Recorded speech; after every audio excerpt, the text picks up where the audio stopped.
Hello, Katie. Hi, Armin. Hi. Good to see How you. are you? It's Um, so wonderful to have you with us. Oh my, oh, well, it's a privilege, and thank you for including me. absolutely. So, welcome to the first German online forgiveness conference. Oh, well, that's a beautiful thing to present to people, and thank you for that. We can use a lot of forgiveness. I think so too. That's one motivation why we do it. We really want to bring it out there and kind of like make it a common good, so to speak, Hmm. because we think it's very powerful. And of course, that's why we thought about you. And I'm so excited to hear from you. What do you think about forgiveness? How you do it, what you've experienced, and so on. Yeah. So I forgiveness for me is, my job is to share inquiry in the world. So forgiveness to me is about seeing that what I believed happened Hmm. didn't necessarily happen. So, But so just in 99% of the cases, that's all. well, 99, 9999999, Yes. yeah, yeah, yeah, it's just so true. And what it's like there you are, this perfect man in front of me.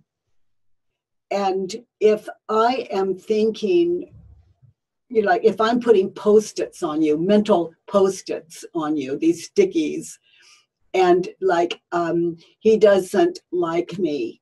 He didn't really want me on his program today. I'm sure someone made him do it. I mean, that's a little ridiculous. I don't have very uh, I'm not coming up with any great hypothetical here, but I put all those negative post-its on you out of my own paranoid mind of the moment. And so the next time you ask me for an interview, I tell my office, oh no, just let him know that I'm unavailable. And so I am not forgiving you for being the person I believed you to be, Mhm. but that's not you. So if I take all those post-its and I put them on a judge your neighbor worksheet, all those post-its I put on you, those what I believed onto you, and I write them down and I question those post-its, those concepts, those judgments on you, then you remain completely free, and I'm the only one. I wouldn't want myself to be interviewed by anyone if I'm in that state of mind. And so I have a lot of work to do before I can say yes to an interview like this, because I'm doing it to you. You're never doing it to me. That's forgiveness, seeing what I thought happened didn't. He doesn't like what I say. I know he, blah, blah, blah, blah, blah, blah, blah. Those are the stickies, the post-its that I'm talking about, that we put on people. So the mind is just spinning, and we're really believing some of those or a lot of those thoughts. So now I've got, let's say a strong word, but an enemy. And you are not, I'm deluded. So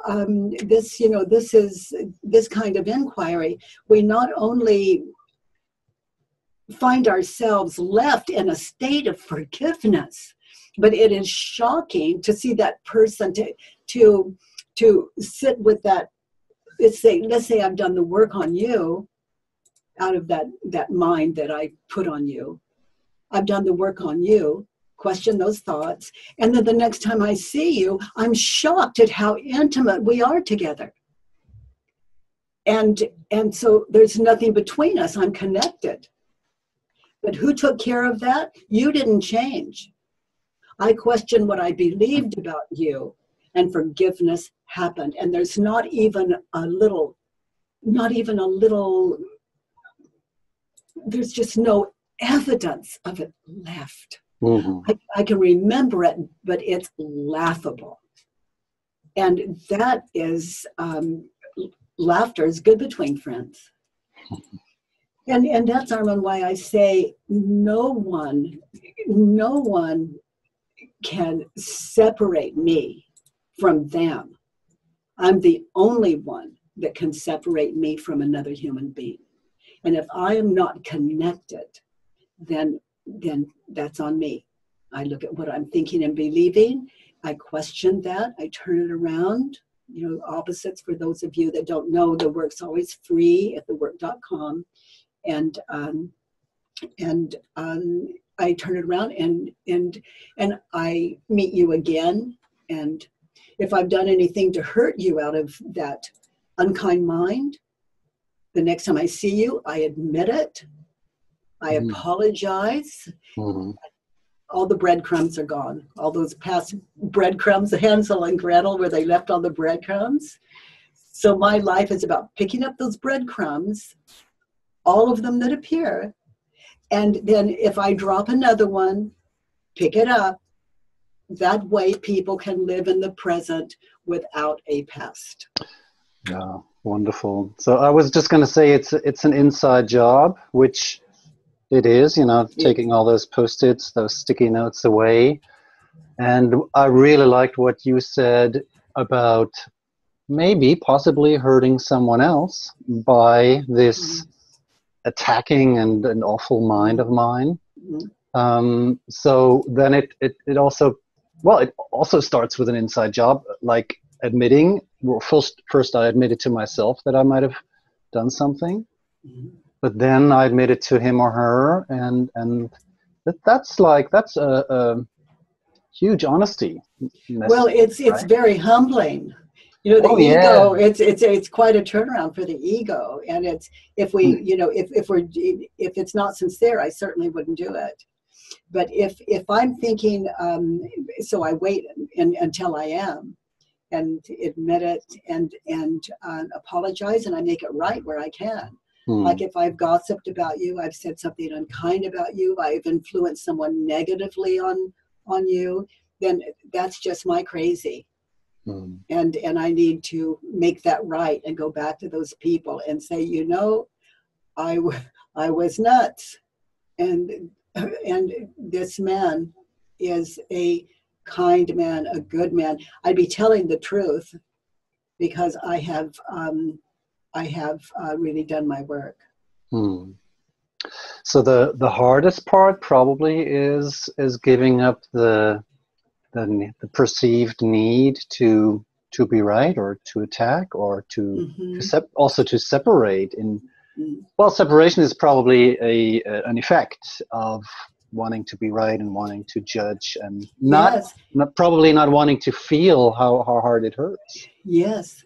And also, if I want to be right, that's my first clue. You know, there's an attachment there. That's my first clue that, you know, it's time for me to identify what I'm thinking and believing about this other human being, and write those thoughts down, those judgments and assumptions, and question them and turn them around.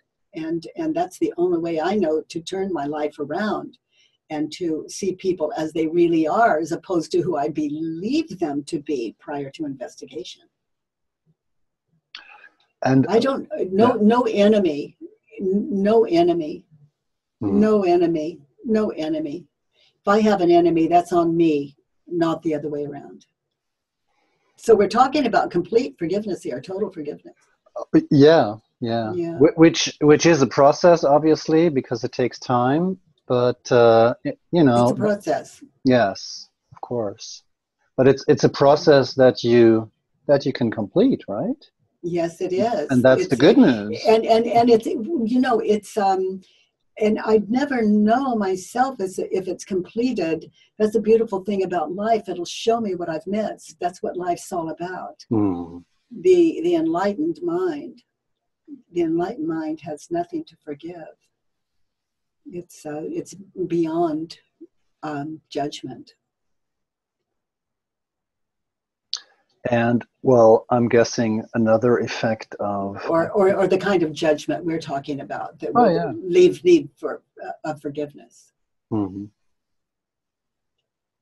And I'm guessing the like the self-image that how I conceive myself also changes bit by bit when I'm doing this work, Oh right? my goodness, yes. Yeah. My identity, is sitting with this person I'm putting post-its on. My identity is I'm the one that knows. And I know that you're unkind, you're unfair, you don't like me, you're just placating me, et cetera, et cetera.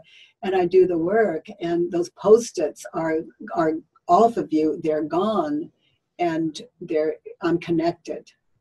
I'm connected.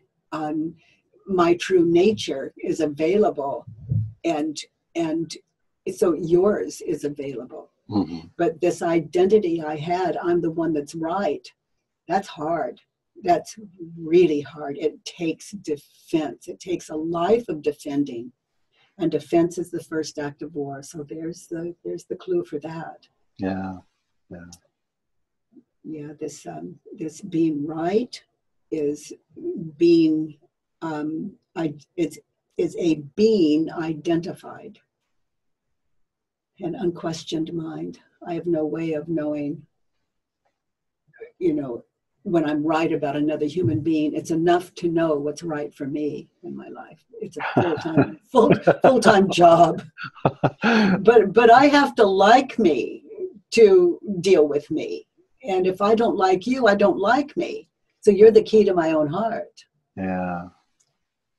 Wonderful. So the things that seem to happen to us, like if we put it up a notch, you said like you have this image of someone who hasn't done anything to you, but let's say someone does something to you. For example, calls you names, or neglects you, or you understand where I'm getting. Who slaps you, for example. Yeah. If someone slaps me, what I love about that is it's over. I mean, it's like it's over. Now, if he's going to slap me, am I okay in this moment? Like, here's my face and here's his hand. Am I okay in this moment? Am I still okay? Am I still okay?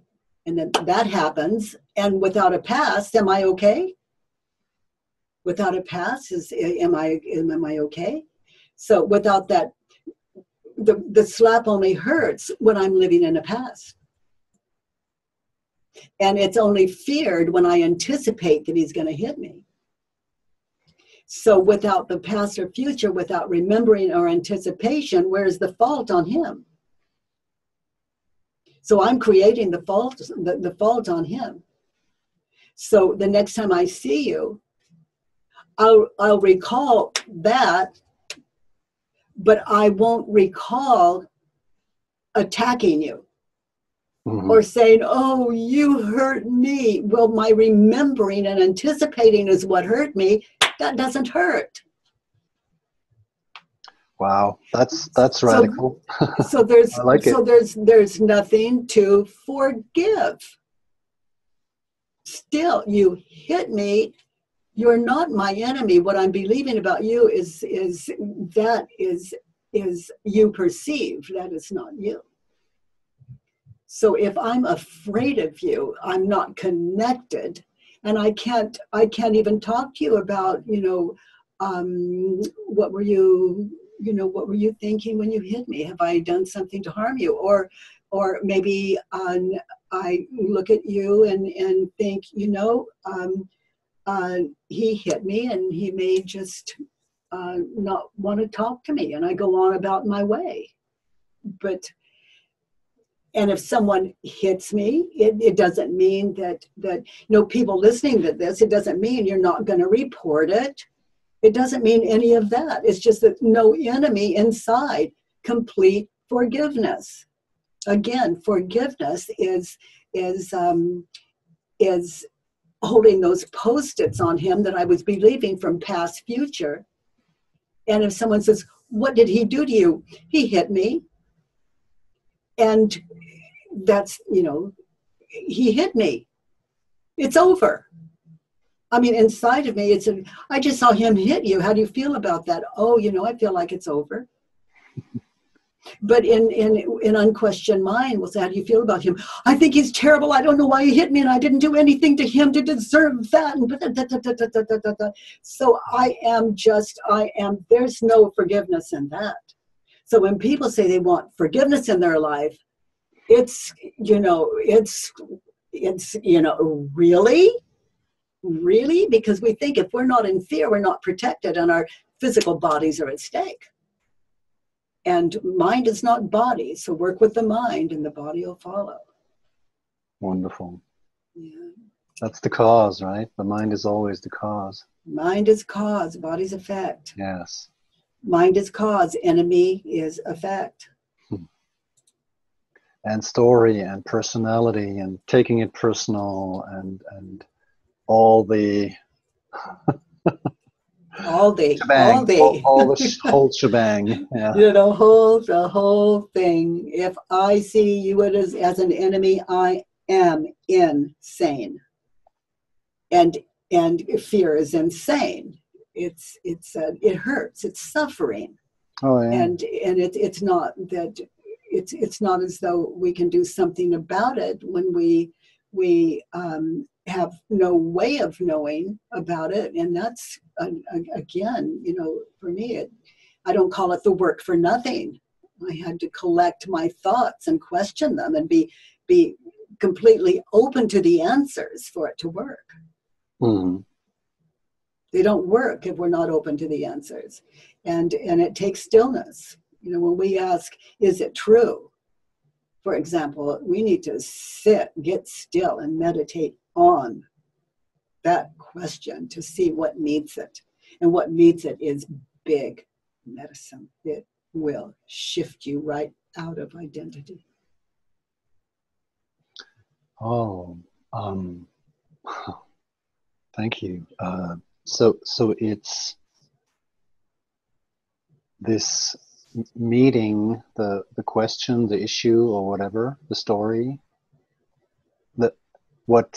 Let's say what heals it is not putting up the question, is what is the connection, or it's the meeting, what meets it, and which is the yes, mind. What meets the question is the answer to the question. Oh my God. Okay. I think I haven't understood the work before. I think I'm getting closer. Thank you. Yeah. This is really very welcome. This is deep. Oh my God. Yes, it is. Thanks. I didn't want to cry, but here we are. It's such a relief. Thank you. Yes, it is. Because then you have access to what is true. Oh.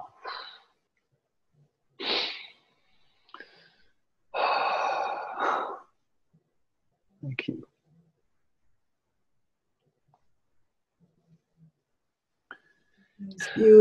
These beautiful moments of recognition. The beautiful self.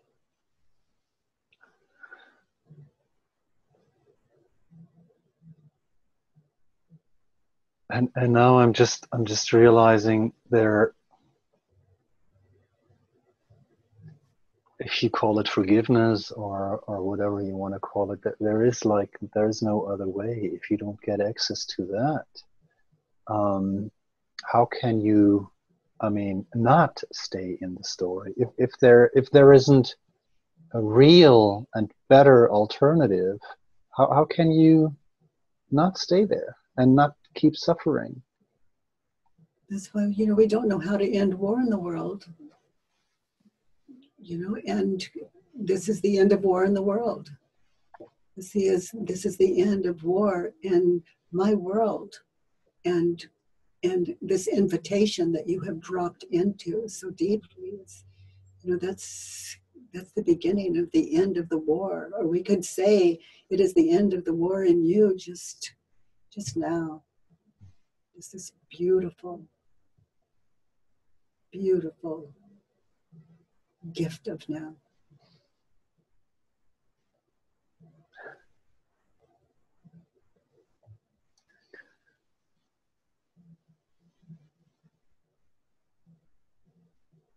Beautiful man, good man. And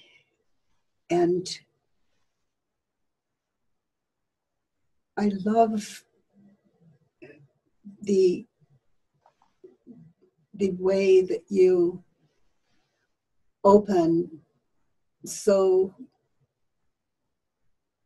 childlike, so innocently, knowing that an audience is going to witness this. We have much in common.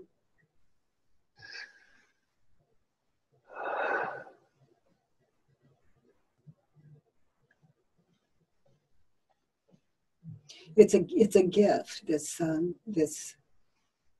self, this recognition. It's a gift. You know, the tears are just a part of the leaving. Oh yeah, I know. Yeah, yeah. So beautiful.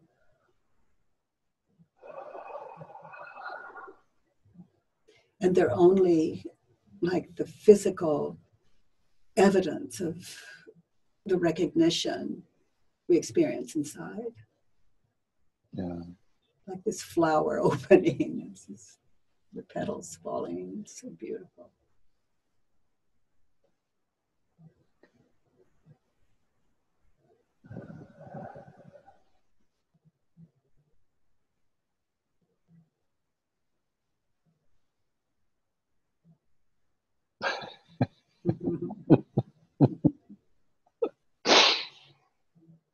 Hmm.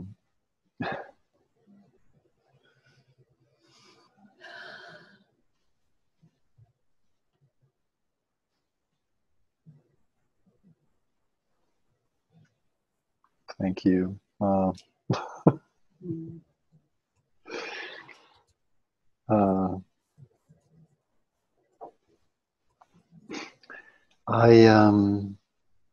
I just said to my wife, I do have even more informal questions for you. Do you mind if I? Of course not. And of course I could say, I don't know. Ask those questions and we'll find out. Exactly. You can always say no. Yeah, and who knows the future?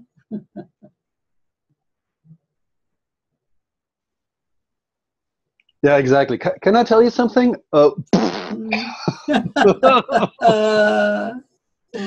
Yeah, I get it.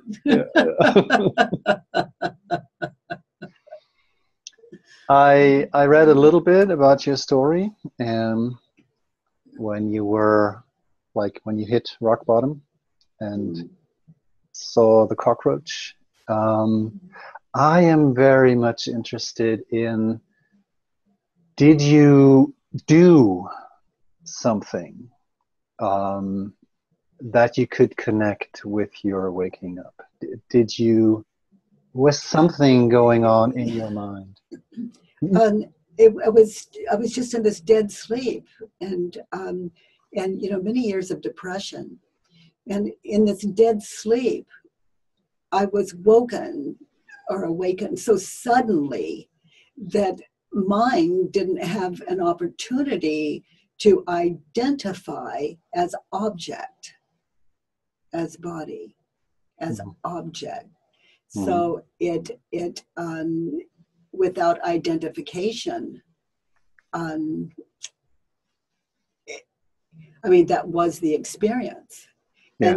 And then I experienced the mind happening, and all of a sudden there was sky and windows and walls and ceiling but it still didn't connect as this physical body. It wasn't a part of it. But then, as I would say, it began to just laugh because it saw how my entire world was created. It's nothing until it's named.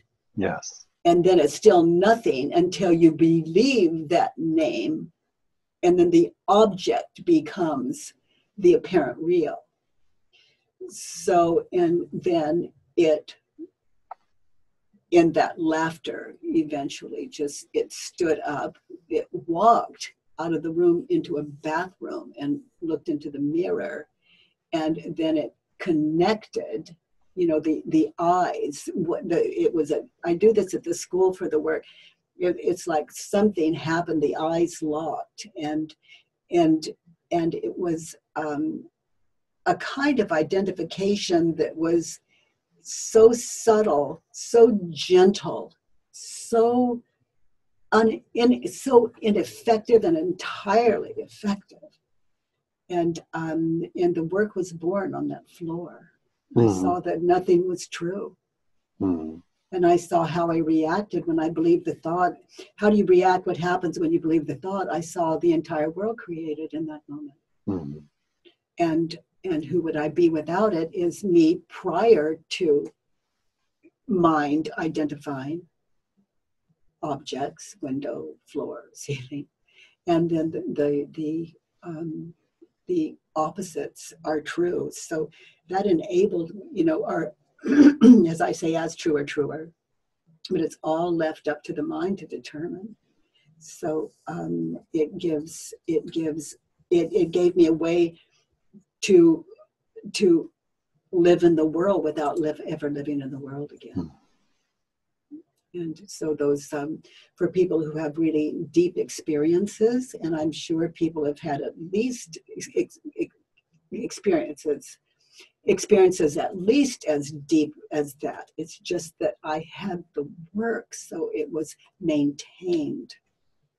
It was nurtured. It's alive. This inquiry is alive in me, as it is in many people today.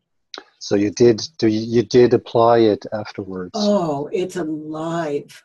It's alive. It's like if you ask me my name, I say Byron Katie. Inside of me, it's like, Byron Katie? Or I'd like a drink of water.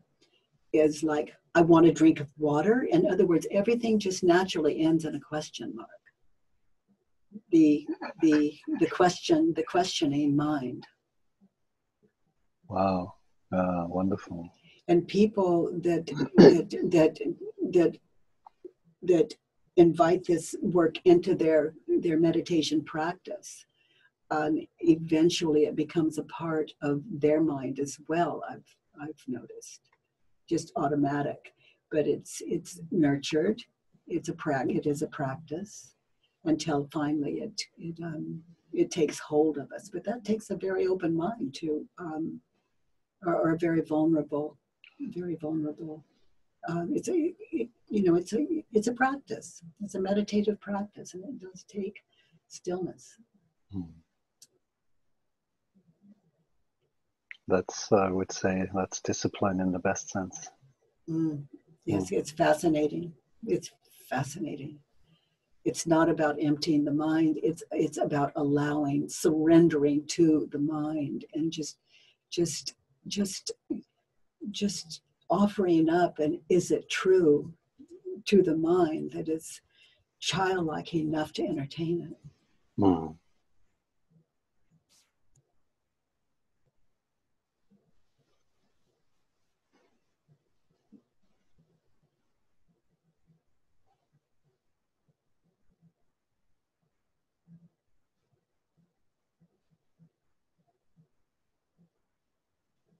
Thank you. Good spending time with you. Likewise.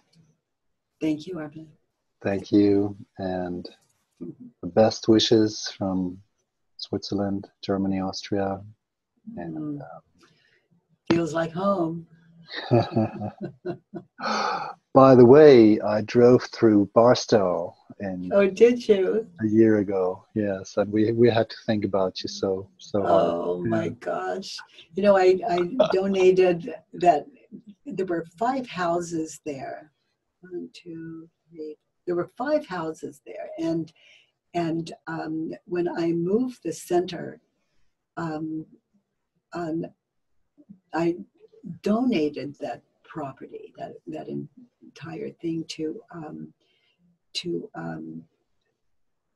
some people who was actually an agency that, I don't know why I'm telling you this, I guess just because I just love visiting Barstow again, but to an organization that took in young mothers that had been abused and were afraid for their lives. So it was like a place where they could be learn an occupation, learn how to take care of their children. So there were cribs in every room where we used to work and sleep and love and eat, and it was just so beautiful. So they could go out and get jobs and care for their babes. And so, you know, then eventually that center turned into a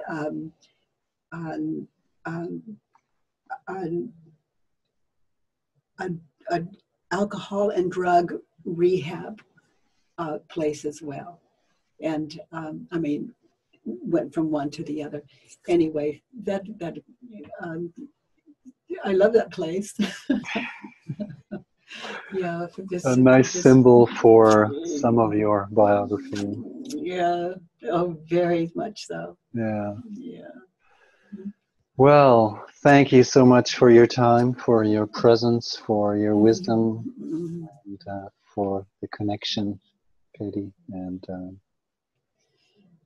thank you, and it's a privilege. And be well, and thank you for the good you're doing. Thank you. You too. Bye. Bye.